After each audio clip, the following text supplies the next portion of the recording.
नमस्कार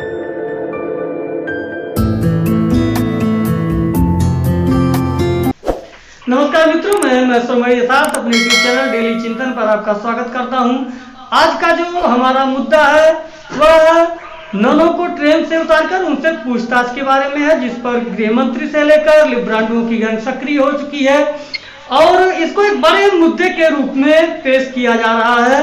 ऐसा लग रहा है कि नन जो होती है या फिर जो ईसाई होते हैं उनके द्वारा कोई गलत कार्य नहीं किए जाते हैं या नहीं किए जा सकते हैं, और अगर पुलिस ने पूछताछ की तो इस पर इतना हो हल्ला करने की क्या जरूरत है।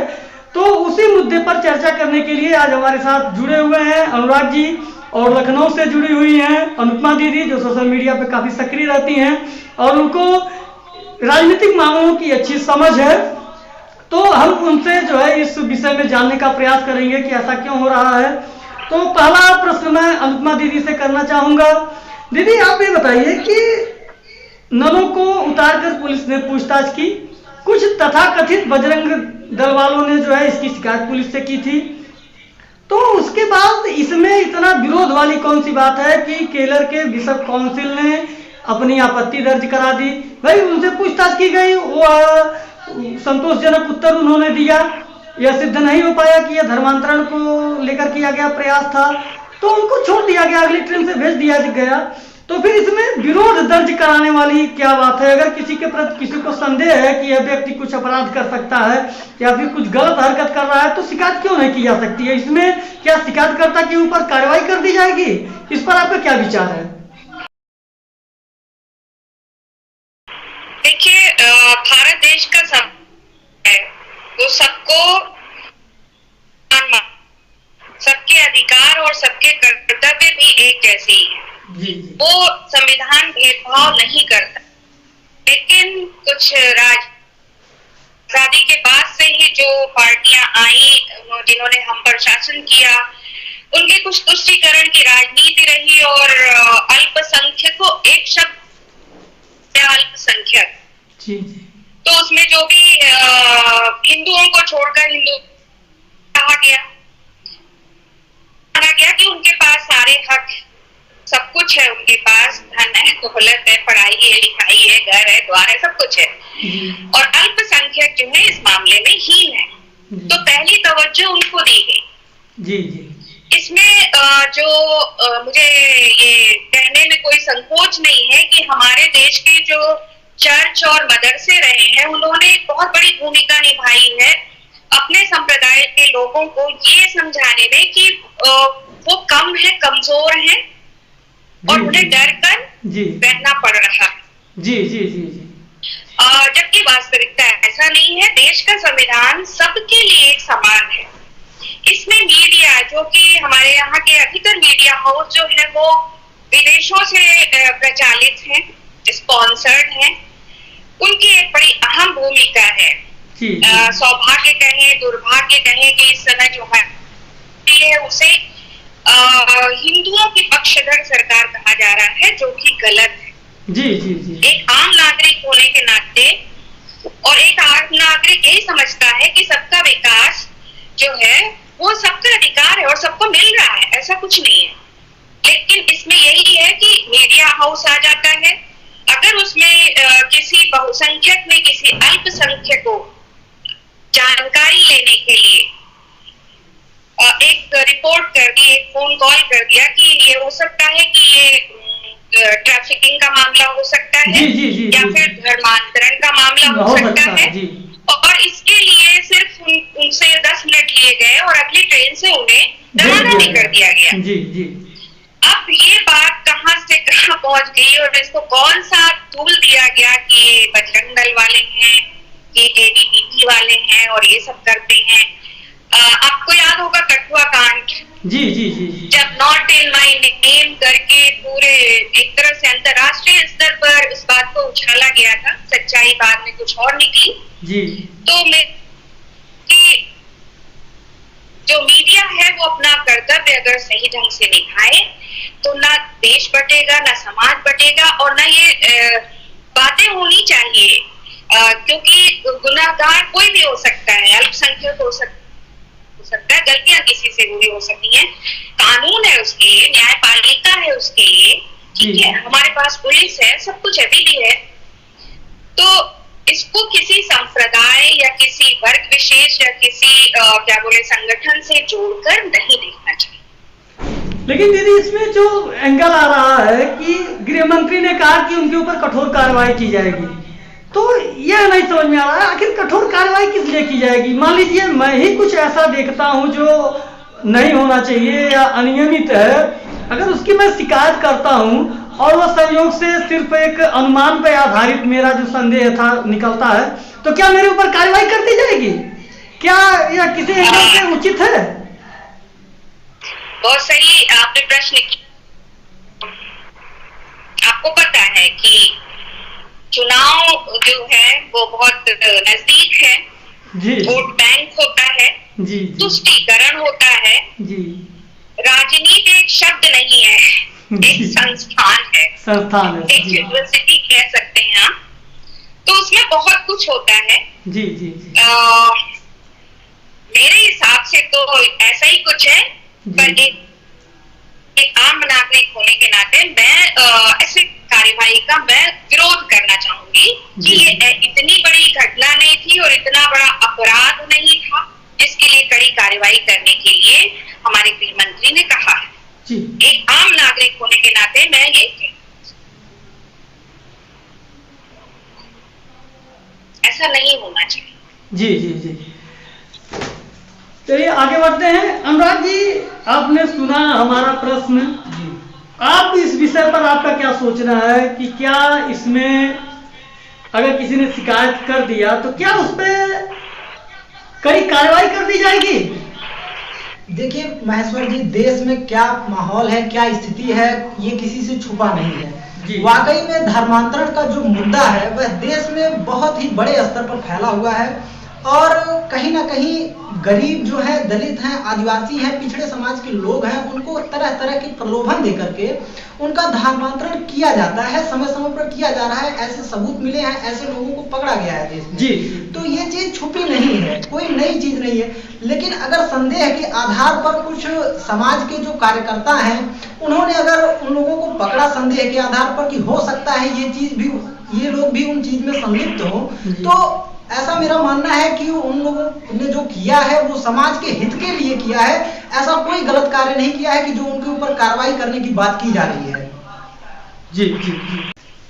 इस विषय में मैं एक छोटी सी कहानी, व्यक्तिगत कहानी, आपको कहानी नहीं घटना बताना चाहूंगी। जी, जी, जी, जी, जी। आज से लगभग आजादी से 1 या 2 वर्ष पूर्व की बात है। जी।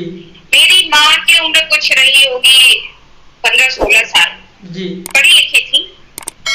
उनको एक दिन कुछ बुखार वगैरह हुआ तो मेरी नानी जी ने एक सहायिका साथ में भेज दी और वहां पे एक मिशन का अस्पताल था। एक कस्बा है, आपने शायद सुना हो, सिद्धार्थ नगर में, बांसी। जी, जी। तो बांसी में हम लोग के घर के पीछे ही ठानी जगह गांव है, वहां पे वो मिशन का छोटा सा अस्पताल था। तो माँ गई मेरी, उन्होंने पूछा कि क्या बात है, तुम्हें कष्ट क्या है? तो इन्होंने बताया कि हमको ऐसे बुखार आ रहा है, ऐसे आ रहा है। तो बोले तुम कौन से धर्म के हो? ये 70-71 साल पहले की घटना है। जी, जी, जी। जो डॉक्टर थी वो ईसाई थी। जी। मिशनरी का अस्पताल था। मैं हिंदू हूँ। अच्छा, तुम राम को मानता? हाँ, राम को मानती हूँ मैं। तो बोले राम तो मनई था, मनई समझ रहे हैं? जी, जी, मनुष्य, मनुष्य। राम तो मनई था, वो तो मर गया। जी, जी। जो कुछ भी है अभी उन्होंने अपने धर्म के उनका नाम लिया। जी, जी, जी। तो साथ में उन्होंने एक बाइबल और एक कुछ सुमरनी टाइप की थी, वो उन्होंने पकड़ा। जी।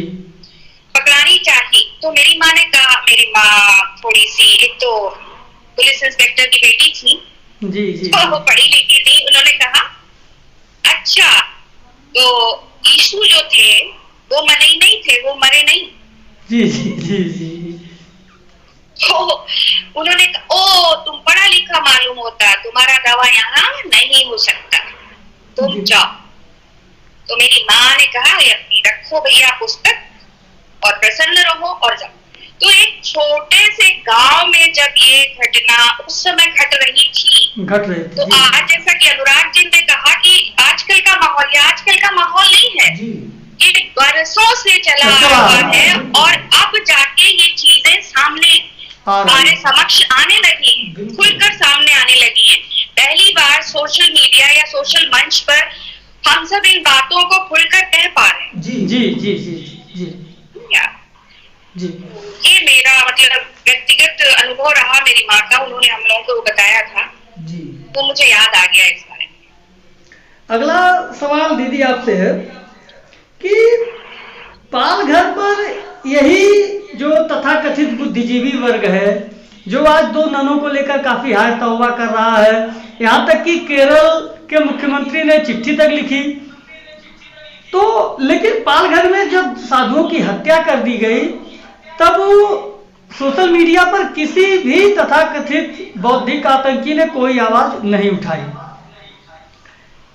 अब अभी हाल ही में आपको पता है एक न्यूज आई थी कि एक महिला टीचर थी, वो किसी मिशनरी स्कूल में पढ़ा रही थी, तो उनके ऊपर सैलरी बढ़ाने के एवज में धर्मांतरण का दबाव डाला गया। उन्होंने शिकायत भी की, मीडिया में यह बात आई, लेकिन उसके विरुद्ध जो है कोई सरकार कार्रवाई करने के लिए सामने नहीं आई, जबकि सिर्फ पूछताछ की गई, वो भी पुलिस ने पूछताछ की। ऐसा भी नहीं है कि उनको मारा पीटा गया या जो है किसी प्रकार से प्रताड़ित किया गया। तो यह किस प्रकार का नैरेटिव है कि एक वर्ग अगर पीड़ित होता है उसे पीट कर मार दिया जाता है तो इनकी आवाज नहीं निकलती, और एक वर्ग से अगर पूछताछ करवा दी जाती है या पुलिस में शिकायत कर दी जाती है तो उल्टे उनके ऊपर कार्रवाई की धमकियां मिलने लगती हैं और देश का जो केंद्रीय शासन है वो भी एक्टिव हो जाता है। इस पर आप क्या सोचती हैं? बिल्कुल सही और ये ज्वलंत प्रश्न है, ये समस्या कहेंगे, प्रश्न नहीं ये समस्या है कि हमारे यहाँ का मीडिया जो है वो न्यूट्रल नहीं है। जी जी, जी। एक पक्षीय है जी। एक पक्षीय होने के कारण ही हम और आज आप यहाँ पर अपनी बात कह रहे हैं जी। अन्यथा मीडिया हमारी आवाज को उठा देता, हमें एक सामान्य नागरिक को बोलने की, कहने की, उत्तेजित होने की, आक्रोशित होने की आवश्यकता ही नहीं पड़ती। जी जी जी कि बहुसंख्यक के साथ कोई भी दुर्घटना घटे, चाहे वो 4 साल की बच्ची के साथ बलात्कार किया जाए। जी जी। मंदसौर में एक छोटी सी बच्ची के साथ हुआ था, आपको याद होगा पश्चिम बंगाल में जो है वो जला के मर्डर करके मार दिया गया। जी जी जी, पूरा परिवार, एक अध्यापक का। जी। सिर्फ सोशल मीडिया पे हम और आप जैसे लोगों ने आवाज उठाई और उसका क्या हुआ, कोई नतीजा निकला? जी। तो पालघर में तो स्पष्ट है, उनके वीडियो हैं, वो साधु वाले की तरफ बढ़ता है, बड़ी आशा भरी निगाह से देखता है कि वो उसे बचा लेगा। जी। लेकिन जब रक्षा की भक्षक बन जाए, आप किस पर भरोसा करोगे? जी। तो ये तो मतलब पतन की पराकाष्ठा है, शर्मनाक है। और जिस तरह से उनकी मृत्यु के बाद, उनकी हत्या के बाद उनको एक पशु को भी उस तरह से नहीं डाला जाता है, जैसे जीप में उनको डाला गया, भर दिया गया, ठूस दिया गया। जी जी। ये सम्मान है। हम लोग शरीर का भी सम्मान करना जानते हैं, चाहे वो पशु हो या व्यक्ति। जी। तो इससे बढ़कर के दर्दनाक घटना तो देखी नहीं, और आंखों के सामने अभी भी उन साधुओं के चेहरे जो हैं वो सामने आ जाते हैं, तो लगता है हम किस देश में रह रहे हैं। जी जी जी। प्रश्न उठता है, लेकिन वही बात कि उनके नैरेटिव्स हैं, आवाज नहीं उठाएंगे। यही घटना किसी और संप्रदाय के साथ हुई होती तो आपको मालूम है कि क्या हुआ होता देश में। जी जी जी। आप एक शब्द किसी संप्रदाय के खिलाफ बोल दीजिए तो आपको जान से मार, घर जलाने से लेकर मोहल्ले, सार्वजनिक संपत्ति, सब कुछ इसमें शामिल है, सब कुछ उनका हो जाता है। तो अपने ही देश में एक तरह से हम उपेक्षित है। उपेक्षित है। उपेक्षित। दीदी, जो तत्परता केरल के काउंसिल ने उठाई, बिशप काउंसिल ने उठाई, दिखाई कि उन्होंने तुरंत इस मामले का संज्ञान लिया, उस प्रकार की तत्परता जो है सनातन धर्म के जो तथाकथित अगुआ हैं, साधु संत मठाधीश हैं, कहने के लिए दर्जनों अखाड़े हैं, उन्होंने क्यों नहीं दिखाई या वो क्यों नहीं दिखाते हैं? अभी उत्तर प्रदेश में कई साधुओं की बर्बरतापूर्ण हत्या कर दी गई, हालांकि सरकार ने उनको गिरफ्तार किया, वो पकड़े गए, वो एक अलग विषय है, लेकिन पालघर में जो बर्बरता हुई उसका कोई जो है परिणाम नहीं निकला। एक तरह से मामले की लीपापोती कर दी गई और ये अखाड़े, ये मठाधीश, ये बड़े बड़े संत महात्मा सिर्फ बैठे रहे, देखते रहे, कहने के लिए इतने शंकराचार्य हैं। तो आपको क्या लगता है कि सनातन धर्म के पतन के लिए क्या यह लोग जिम्मेदार नहीं है जिनको तथाकथित अगुआ माना जाता है? सच कहा आपने। ये सच है कि जिस एकता के बदले हमें कहना चाहिए ऐक्यता की आवश्यकता हमें चाहिए, वो हमें उसका अभाव, उसकी हीनता। एक मंच नहीं है, मंच जिसे कहते हैं एक मंच, वो नहीं है जहां पर सब मिल करके वैचारिकता के द्वारा या आवश्यकता पड़ने पर इकट्ठे होकर के कोई एक विशिष्ट निर्णय ले सके। जी जी। और इसके पीछे कारण है संवादहीनता का अभाव। जी, हीन भाव। आपस में जो मठाधीश धर्म के जो भी आचार्य हैं, धार्मिक आचार्य हैं, जो भी किसी संप्रदाय विषय जो जिससे भी जहां जुड़े हैं, मतावलंबी हैं। जी। हमारा तो मतलब सनातन धर्म में तो इतनी शाखाएं हैं कि आप अगर उन्हें उंगलियों पे नहीं गिन सकते। जी। उंगलियों पे नहीं गिनने का अर्थ ये नहीं है कि ये उंगलियां मिल करके मुट्ठी नहीं बन सकती। जरूर। तो इन्हें तो आवश्यकता इस समय ये बहुत ज्वलंत आवश्यकता है, समय की आवश्यकता है कि हम सब संवाद विशेष से जुड़े। जी जी। एक चीज। दूसरा, हमें एक जैसे बोलते हैं कि कुछ विधि होते हैं, कुछ नियम होते हैं, उन सामान्य नियमों का पालन, जैसे 10 नियम है तो उसमें से 5 नियमों का पालन तो करना ही है, कुछ ऐसा होना चाहिए। एक आचार संहिता की आवश्यकता है। आचार संहिता की आवश्यकता है, नहीं तो भावी पीढ़ी आप देख रहे हैं कि हम आप यहाँ बैठ के विचार कर रहे हैं, अभी आप किसी 18-16 साल के बच्चे से पूछो कि इस समस्या पर, तो उसकी दुनिया फिल्मों, गानों, विदेशी गानों, उनसे तो ये बहुत जरूरी है। एक चीज का और है कि हमारे शायद जो मैंने महसूस किया है, हमारे मठाधीशों और इन सब में थोड़ा सा अहम भाव भी है। वहां पर ये भी आ जाता है कि किस मत के हैं आप। जी जी। शैव मत के हैं तो जुड़ जाएंगे, ठीक है, वैष्णव मत के हैं तो नहीं जुड़ेंगे, शाक्त मत के हैं तो ये जो कमी है ये हमारी सबसे बड़ी कमी है। जी जी। तो पहले एक मंच हो, संवादशीलता हो और मतैक्यता, ये तीनों चीजें होती तो ये पालघर वाले कांड पर तुरंत कुछ ना कुछ कार्यवाही होती और उसका कोई नतीजा निकलता। जी। देखिए, आम जनता के पास बहुत शक्ति है, आवाज है। हम सिर्फ वोट के लिए नहीं है, जी जी, बहुसंख्यक देश के वोट के लिए नहीं देगा। वो नाराज हुआ तो पार्टी पलट भी आती, लेकिन सवाल यही है कि जब कोई ऑप्शन नहीं होता है तो 2 बुरों में से एक बुरे को या मजबूरी में चुनना पड़ता है। जी जी। ठीक है, तो मेरा यही कहना है कि हम उत्तर दक्षिण में ना बंटे, हम मतों में ना बंटे, हमें संवादशीलता हो और एक मंच हो, एक आचार संहिता हो, ताकि भविष्य के लिए हम तैयार हो सकें। जी जी जी। अनुराग जी, आपका क्या मानना है जो है आखिर सनातन धर्म में जो जिस ऐक्यता की बात दीदी कर रही हैं, तो वह ऐक्यता तो है नहीं, वो कहीं दिख नहीं रही है। तो क्या जो ये पतन है, जो ये समस्याएं आ रही हैं और ये जो मठाधीश केवल मठों में बैठ के मलाई खा रहे हैं, तो क्या इस पतन के लिए वो जिम्मेदार हैं? देखिए महेश्वर जी, मैं अनुपमा दीदी ने जो बात कही है, मैं उनकी बात से सहमत हूं कि जो हमारे समाज में जो बिखराव है, जो हमें दिखाई देता है, कहीं ना कहीं उसी का परिणाम है कि पालघर जैसी हजारों घटनाएं आपके देश में घटी हैं और उन घटनाओं को दबा दिया गया है, उन आवाजों को कुचल दिया गया है, उस पर कोई कार्रवाई नहीं हुई है और उन मामलों को संज्ञान में नहीं लिया गया है। ना प्रशासन उस पर ध्यान देता है, ना सरकार उन मामलों पर ध्यान देती है। यही स्थिति पैदा होती है समाज में जब एक ऋचा भारती को कह दिया जाता है कि आपको वो मुद्दा, शायद आपको याद भी होगा कि केरल का ही मुद्दा है शायद ये, मेरे हिसाब से।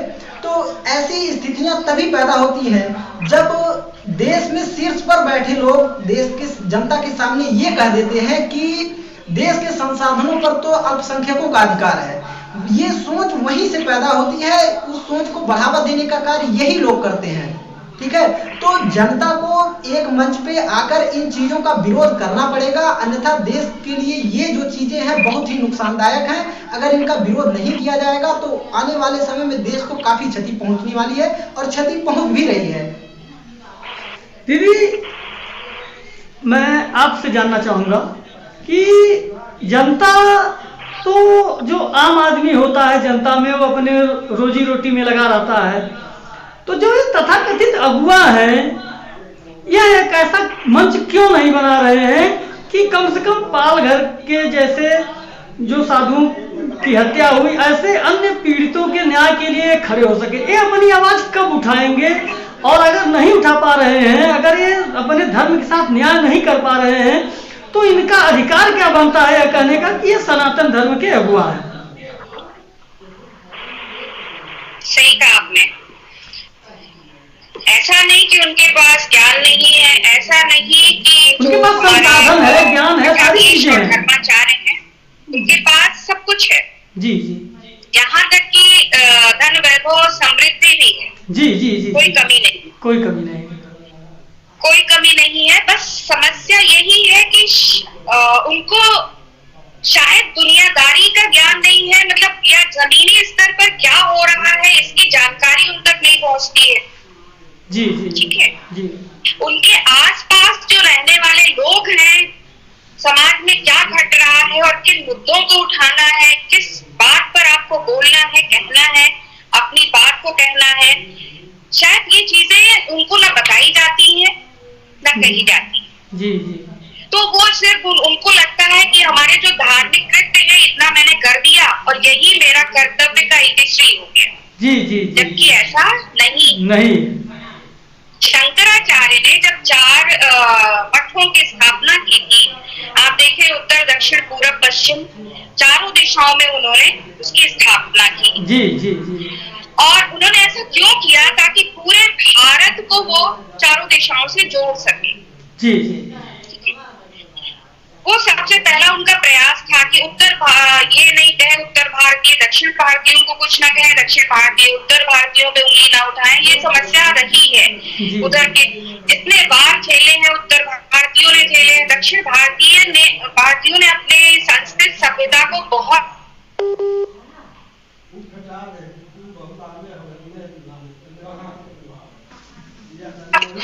तो अपनी सभ्यता संस्कृत को वो इसलिए बचा सके क्योंकि वहां पर हमले नहीं हुए, तोड़ फोड़ नहीं हुए, वो मंदिर में बचे रहे।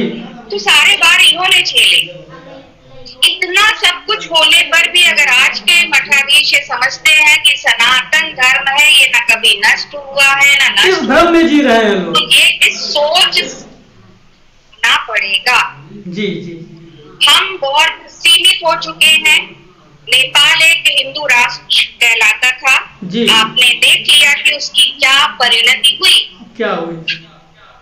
बाद में पूरे राज जो परिवार थे उसके सभी शायद 16 या 17 सदस्यों को किस तरह से वो सब समाप्त हो गए और क्या कारण था, ना कोई इंक्वायरी ना कुछ, जो कुछ भी वह दबा दिया गया। आज वहाँ पे किस तरह से चाइना के हाथों की कठपुतली बन करके वो बैठ गए। जहाँ तक कि उनका हिंदू राष्ट्र का टैग ही हटा दिया गया। जी जी जी जी।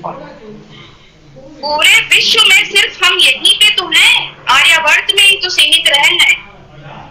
इसमें भी हम पर धर्मांतरण, बहुसंख्यक होने का आरोप। हमारे पास संविधान है, सब कुछ है, लेकिन हमें कुछ नहीं झेलना। हमें बांट दिया गया जी कि तुम अनुसूचित जाति में हो, तुम वैष्णव हो, तुम ये हो, तुम वो हो। हर किसी ने अपने अपने ढंग से, इसमें हमारे धर्माचार्यों की भी बहुत अहम भूमिका रही है। जी जी जी जी। क्यों नहीं अनुसूचित जाति वाला हमारा भाई है, क्यों उसे मंदिर में प्रवेश न करें? हालांकि अब ये सब चीजें धीरे धीरे सुधर रही हैं। सुधर रही है। हमारे वहाँ तो ऐसा कुछ नहीं है, हमारे वहाँ तो प्रत्येक व्यक्ति कोई भी जा सकता है मंदिर में, कोई कोई पूछने वाला नहीं है। लेकिन कुछ एक जगहें अभी हैं जहाँ पे समस्याएं हैं। नहीं नहीं, अभी तो तिरुपति मंदिर में विशेष रूप से अनुसूचित जाति और जनजाति के लोगों को शिक्षा कि उनके प्रशिक्षण होता है जी। और उन्हें पूरा विधि विधान से, वैदिक रीति से उन्हें पूजा पद्धति समझाई जाती है, किया जाता है पूजा का। और जी भारत में जब मेरा प्रवास था तब मैंने देखा, बहुत अच्छा लगा मुझे। वही कार्य उत्तर, दक्षिण, पूरब, पश्चिम सब में हो, जमीन से जुड़े। जब जमीन से नहीं जुड़ेगा, हवा में उड़ते रहेंगे। जी। आज हिंदू तिलक लगाने में शर्माता है, जी जी, तलावा बांधने में शर्माता है, किसी भी धार्मिक अनुष्ठान में शर्माता है जी। हो जाता है तो वो बस हो गया। तो ये सब जागरूक संस्कार, ये चीजें तो हमें अपने परिवार से शुरू करनी पड़ेगी जी। और इसमें जितने भी हमारे धर्म के, उनको जागरूकता पड़ेगी और हमें भी अपने अधिकार और कर्तव्यों के लिए आवाज उठानी पड़ेगी। हम लोग बहुत सह चुके हैं जी, ये मेरा कहना है जी। चलिए आज की चर्चा यही समाप्त करते हैं, समय अभाव है और वीडियो भी काफी बड़ी हो गई है। मित्रों, फिर अगले किसी ऐसे महत्वपूर्ण विषय को लेकर हम चर्चा में जुड़ेंगे और हमारा प्रयास होगा कि यह जो समस्या है इसकी एक सीरीज बनाएं, इस चर्चा को आगे बढ़ाएं। तो फिर अगले वीडियो में आप इस सीरीज को आगे देख सकते हैं। फिलहाल हम वीडियो को यहीं खत्म करते हैं। अनुराग जी आपको और दीदी आपको दोनों को बहुत बहुत धन्यवाद जुड़ने के लिए। फिर अगले वीडियो में मिलते हैं। नमस्कार। और दर्शकों से अनुरोध है कि कृपया हमारे YouTube चैनल को सब्सक्राइब करें। वीडियो पसंद आए तो लाइक, शेयर, कमेंट जरूर करें। इससे हमको सपोर्ट मिलता है और हम अपने विचारों को समाज के सामने रख पाते हैं। बहुत बहुत धन्यवाद। नमस्कार।